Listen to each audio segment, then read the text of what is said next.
Hello everyone, नमस्ते। तो इस वीडियो में मैं देने वाली हूँ आप लोगों के 5 सवालों के जवाब के बारे में। तो चलिए वीडियो स्टार्ट करते हैं। बाकी अगर आप लोगों ने अभी तक हमारे चैनल को सब्सक्राइब नहीं किया तो प्लीज़ कर लीजिएगा और वीडियो अच्छा लगेगा तो लाइक कर दीजिएगा, ठीक है। तो चलिए अब स्टार्ट करते हैं और जानते हैं पहले सवाल के बारे में। तो देखिए, सबसे पहला सवाल ये है कि नॉर्मल डिलीवरी के लिए सरकारी हॉस्पिटल अच्छा होता है या फिर प्राइवेट हॉस्पिटल अच्छा होता है। तो देखिए जी, दोनों हॉस्पिटल अच्छे होते हैं और दोनों ही बुरे होते हैं। आपको उसका पता लगाना होगा। जहाँ पे आप चाहते हैं कि आपकी डिलीवरी हो जाए तो आप उस हॉस्पिटल के बारे में पहले ही पता कर लीजिए, जानकारी लीजिए, क्योंकि आप जाएंगे तो आपको अपने आप समझ में आ जाएगा कि यहाँ पर किस तरीके से बात करा जा रहा है, यहाँ पर किस तरीके से आपके साथ व्यवहार किया जा रहा है, तो आप अपने आप समझ जाओगे। और देखिए, अगर आपके जान पहचान में कोई महिला है जिनकी डिलीवरी हुई है तो उनसे पता कीजिए कि आपने कहाँ पे कराया, आपका एक्सपीरियंस कैसा है, ताकि आपको थोड़ी सी हेल्प मिल सके। क्योंकि देखो, मैंने खुद देखा है बहुत सारे हॉस्पिटल को जो प्राइवेट होते हैं बहुत बेकार होते हैं, बहुत निकम्मे होते हैं हॉस्पिटल वाले। लेकिन कुछ ऐसे होते हैं कि जो बहुत अच्छे होते हैं, बहुत अच्छे से ट्रीटमेंट करते हैं और ज़्यादा लालची नहीं होते हैं, कम पैसे में आपकी नॉर्मल डिलीवरी कर देते हैं, ठीक है। इसके अलावा देखिए, कुछ सरकारी हॉस्पिटल में देखे हैं जहाँ की बहुत ही अच्छे से आपका ट्रीटमेंट किया जाता है, बहुत अच्छे से आपसे व्यवहार किया जाता है, बहुत ही अच्छे से नॉर्मल डिलीवरी कराई जाती है। और क्या होता है कि आपको समझाया जाता है कि आपको टेंशन नहीं लेना, रिलैक्स रहना है, सब हो जाएगा, पूरा आपका साथ दिया जाता है। और उसके अलावा सरकारी हॉस्पिटल में जब बच्चे डिलीवर होते हैं तो वहाँ पे कुछ पैसे भी दिए जाते हैं। और देखिए, मैं एक को जानती हूँ जिनकी की डिलीवरी सरकारी में हुई है, तो बहुत ही अच्छे से उनके साथ व्यवहार किया गया और उनको बाद में पैसे भी दिए गए। तो हर जगह पे अलग अलग हो सकता है, मतलब कि इसका कोई एक बात नहीं है कि मैं कहूँगी कि सरकारी ख़राब है या फिर प्राइवेट ख़राब है या फिर सरकारी अच्छा है और प्राइवेट अच्छा है। अलग अलग जगह पे अलग अलग डिपेंड करता है। तो उसको आपको खुद ही देखना होगा, आपको खुद ही पता करना होगा कि आपके एरिया में कौन कौन से हॉस्पिटल हैं और कौन सा अच्छा है। इसके बाद दूसरा सवाल ये है कि जब नॉर्मल डिलीवरी होता है तो उस समय जो कट लगाया जाता है, जो चीरा लगाया जाता है, उसमें दर्द होता है या फिर सुन करके कट लगाया जाता है ताकि दर्द ना हो। तो देखिए, अगर मैं आपको अपना पर्सनल एक्सपीरियंस बताऊं तो मेरा पर्सनल एक्सपीरियंस ये है कि जब मेरी नॉर्मल डिलीवरी हुई थी तो मुझे कट लगा था, लेकिन सुन नहीं किया गया था, यानी कि कोई भी एनेस्थीसिया नहीं दिया गया था ताकि नीचे का एरिया सुन हो जाए। डायरेक्ट काट दिया जाता है। जैसे बच्चे का सिर दिखता है ना, तो डॉक्टर अपने हिसाब से कट लगा देती हैं जितना उनको ज़रूरत होता है और बच्चे को एकदम बाहर निकाल लिया जाता है। लेकिन जब आपकी सिलाई की जाती है, जब टाका लगाया जाता है, तो उस समय नीचे का एरिया सुन किया जाता है।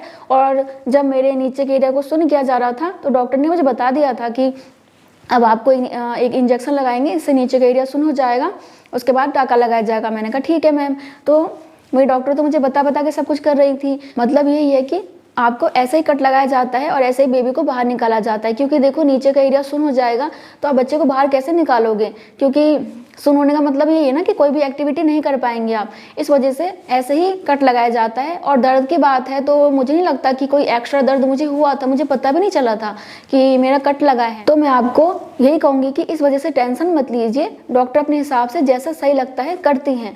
आपको कष्ट तो होता ही है बच्चे को पैदा करते समय, लेकिन सब कुछ का ध्यान रखा जाता है। तो थोड़ा सा सब्र कीजिए, थोड़ा सा टेंशन फ्री रहिए। जितना ज़्यादा सोचोगे उतना ज़्यादा ही परेशान होगे, तो सोचना नहीं है, बिल्कुल टेंशन फ्री रहो। इसके बाद तीसरा सवाल ये आया है कि मेरी पहली डिलीवरी सिजेरियन हुई थी, क्या सेकंड डिलीवरी नॉर्मल हो सकती है।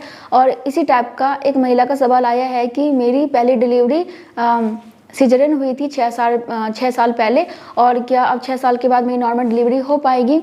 तो देखिए, ये आपकी प्रेगनेंसी पे डिपेंड करता है, आपके एज पे डिपेंड करता है और आपके बच्चे के ग्रोथ पे डिपेंड करता है, यानी कि आपकी प्रेगनेंसी कितनी हेल्दी है इस चीज़ पे डिपेंड करता है। और नॉर्मली पहली प्रेगनेंसी के बाद दूसरी प्रेगनेंसी आराम से नॉर्मल हो जाती है। अगर आपका 2 सी सेक्शन हो चुका है, 2 ऑपरेशन हो चुका है, तो तीसरा आपका नॉर्मल नहीं होगा, वो आपको सिजेरियन ही करवाना होगा। लेकिन अगर आपकी पहली डिलीवरी सिजेरियन हुई है तो दूसरी नॉर्मल हो जाएगी। और मैं ऐसी कई महिलाओं को जानती हूँ जिनकी की पहली डिलीवरी सिजेरियन हुई थी, लेकिन सेकेंड डिलीवरी बहुत ही आराम से नॉर्मल हो गई, तीसरी डिलीवरी भी नॉर्मल हो गई।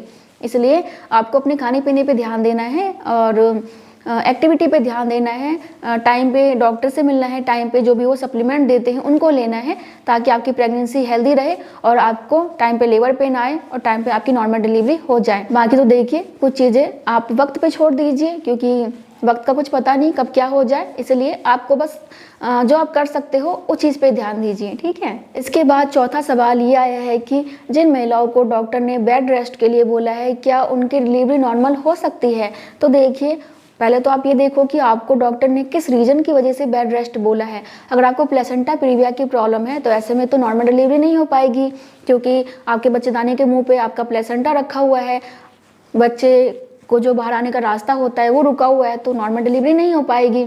और मान लीजिए कि कई बार ऐसा होता है कि बच्चा खिसक के नीचे आ जाता है, बच्चेदानी को टाका लगाया जाता है, तो ऐसे में नॉर्मल डिलीवरी हो सकती है, टाका खुल जाता है, बच्चा बाहर आ जाता है, तो वो आपके डॉक्टर को ज़्यादा पता होगा कि आपकी नॉर्मल डिलीवरी हो पाएगी या फिर नहीं, तो उसके बारे में आप अपने डॉक्टर से ही पूछिए।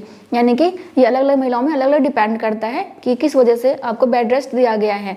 तो दोनों ही बातें हो सकती है, नॉर्मल भी हो सकती है, नॉर्मल नहीं भी हो सकती है। और आखिरी 5वां सवाल ये आया है कि मैम मेरी प्रेगनेंसी का 37 वीक चल रहा है और जब मैं डॉक्टर के पास गई थी तो मेरा सर्वेक्स 2 सेंटीमीटर खुल चुका है, तो मेरी डिलीवरी कब तक हो जाएगी?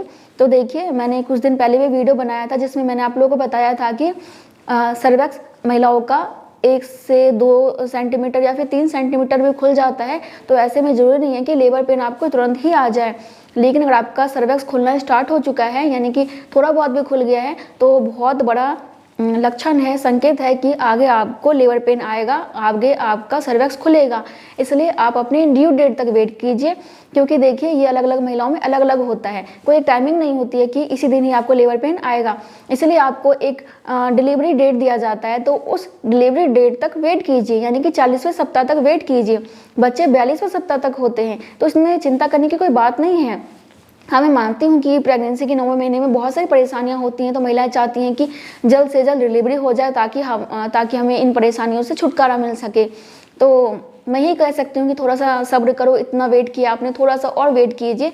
बाकी अपने खाने पीने का ध्यान रखिए, गर्म चीज़ें खाइए और टहलने का ध्यान रखिए, और आपको अनहेल्दी चीज़ें नहीं खानी है, बाहर का कुछ भी तला भुना मसालेदार खाना नहीं खाना है जिससे कि आपको लेबर पेन आने में दिक्कत हो, ठीक है। इसलिए आपको हेल्दी चीज़ें खानी है, गर्म चीज़ें खानी है, टहलने पे ध्यान देना है और अपने डॉक्टर के संपर्क में रहना है, तो आपको टाइम पे लेबर पेन जरूर आ जाएगा, ठीक है, चिंता मत कीजिए। सो फ्रेंड्स, मेरे पास और भी बहुत सारे सवाल आए हुए हैं, मैंने कॉपी में लिख रखा है, यहाँ पे इधर भी लिख रखा है पीछे साइड, तो 5 सवाल ही लिया है मैंने, क्योंकि वीडियो लंबा हो जाता है, फिर बहुत सारे लोग देखते नहीं हैं, तो किसी और वीडियो में और सवाल लेंगे तो आप अपना सवाल पूछ सकते हैं मुझसे। बाकी वीडियो पसंद आया तो लाइक कर देना, और तब तक के लिए bye bye, thank you so much, नमस्ते।